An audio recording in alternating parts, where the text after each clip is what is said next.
Assalamualaikum warahmatullahi wabarakatuh. Ya, jumpa lagi bersama saya Hendra, tetap di channel Hendra Berbagi. Dan ini adalah segmen Hendra Menjawab, di mana saya akan coba menjawab salah satu pertanyaan sahabat Rongsek yang menanyakan tentang gimana caranya memisahkan keuangan ya. Jadi di saat habis jual barang, kira-kira harus ambil keuntungan berapa dan juga untuk modal lagi berapa. Jadi begini ya sahabatku, apa yang akan saya sampaikan ini tentunya tidaklah sesuatu hal yang mutlak, karena setiap orang pasti punya cara tersendiri untuk menjalankan usahanya. Tapi tujuan utamanya adalah supaya usahanya itu tetap bisa berjalan. Jadi sekali lagi, apa yang saya sampaikan ini hanya sekedar pengalaman saya. Mudah-mudahan ini bisa sedikit memberikan gambaran bagi sahabat semua ya.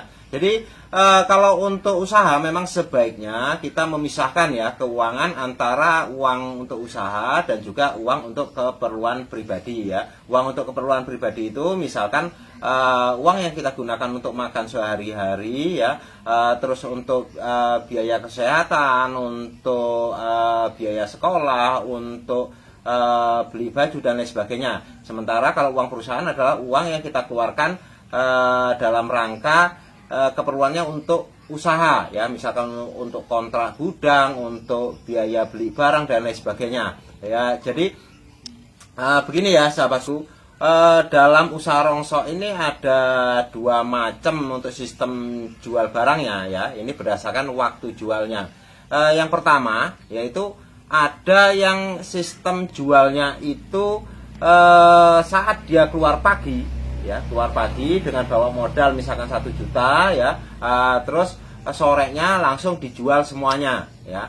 Ada juga yang modelnya kita beli barang ya, terus kita tumpuk. Di saat kita menjual barang itu enggak barang semuanya, tapi hanya item tertentu ya. Misalkan yang kita jual hanya kertasnya aja ya, terus besoknya kita jual besinya, terus besoknya lagi kita jual botol beling dan lain sebagainya ya. Jadi ada dua macam. Ada yang memang beli hari itu proses ya, terus semua barang yang habis kita beli setelah selesai proses langsung kita jual semuanya. Ada yang memang dijual secara terpisah. Nah, di sini saya akan coba menjelaskan kedua macam cara ini ya.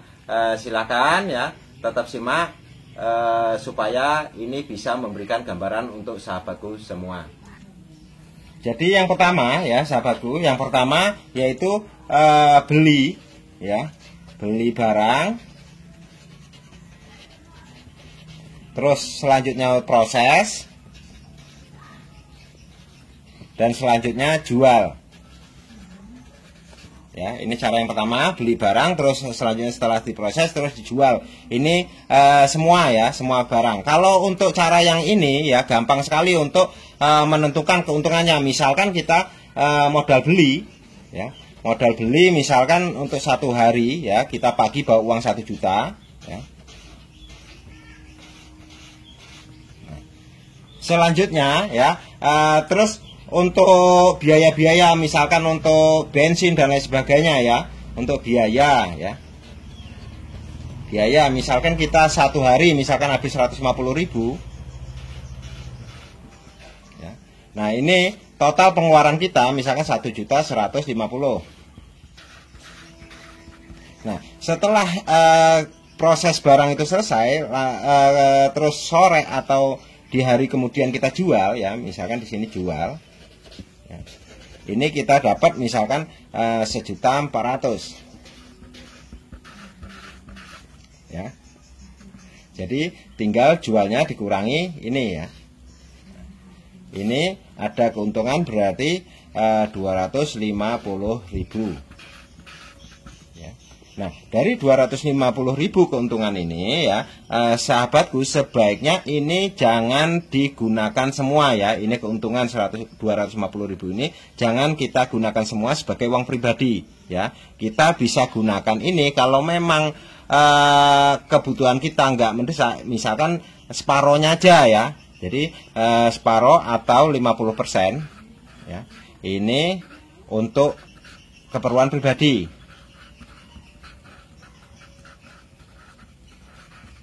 Sementara yang separuhnya lagi bisa kita gunakan ya untuk mengembangkan usaha kita, menambah modal atau persiapan ya, biaya-biaya misalkan untuk kontrak rumah atau untuk kontrak gudang atau juga untuk perbaikan, misalkan kita keliling pakai motor untuk perbaikan motor dan lain sebagainya ya. Tapi intinya ya, di sini harus kita sisihkan ya.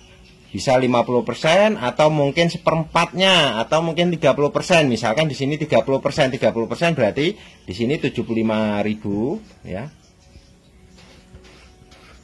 Ini untuk nambah modal.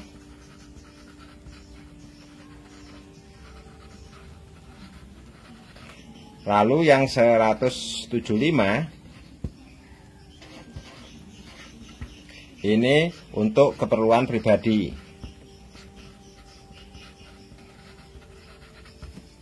Nah, seperti ini. Jadi, kalau untuk cara yang pertama ya, kalau memang sistemnya kita beli barang di hari itu, terus proses dan semua barang itu dijual semua, bisa kita terapkan cara seperti ini ya.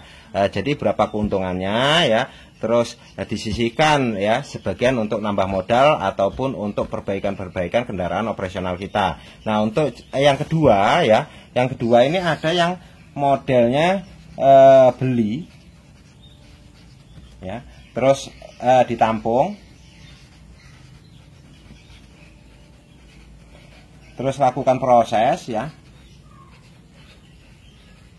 dan jual. Tapi ini enggak semua ya, jual sebagian ya, jual sebagian.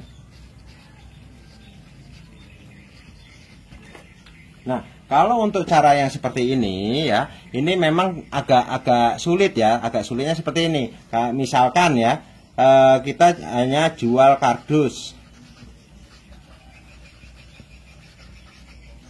ya, jual kardus. Harga jualnya berapa? Misalkan di sini kita bawa kardus itu 1 ton, terus dapat uangnya ini misalkan 3.500.000. Nah, ini kan kita harus tahu ya, harus tahu sebenarnya kita untungnya berapa, ya. Kita untungnya berapa? Nah, di sini harus kita ketahui dulu ya, karena untuk 1 ton barang ini ya, ini nggak bisa, biasanya nggak kita dapatkan dalam 1 hari ya, bisa 2-3 hari atau mungkin 1 minggu atau mungkin 2 minggu dan lain sebagainya ya. Di sini kita harus tahu dulu modalnya. Ya. Ini harga jualnya 3 ton 1 ton ini 3,5 juta ya. Berarti untuk 1 kilo ini harganya berarti 3.500 per kilogram ya. Nah, kita untuk cari untungnya di sini kita harus tahu misalkan harga beli ya. Harga belinya berapa? Di sini harga belinya misalkan 2.800 ya. Nah, selanjutnya untuk biaya ya. Biaya ini misalkan untuk biaya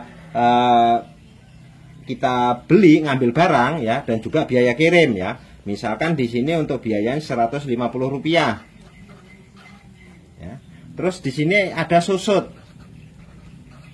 ya. Jadi barang kalau kita tampung ya di gudang kita, ini pasti walaupun hanya sedikit, ini pasti terjadi penyusutan, termasuk juga kardus. Walaupun kardus itu kering, kalau misalkan kita beli terus kita bongkar di gudang kita, ini saat kita kirim biasanya terjadi penyusutan.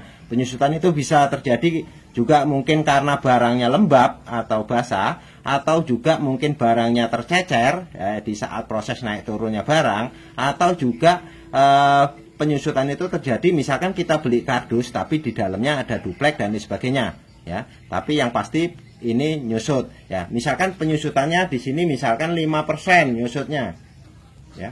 Nah, 5% ini ya, ini kita hitung susutnya ini sebagai biaya. Jadi kita hitung 5% ini dari harga jual yang 3.500 ya. 5% dari 3.500 yaitu 75 rupiah ya.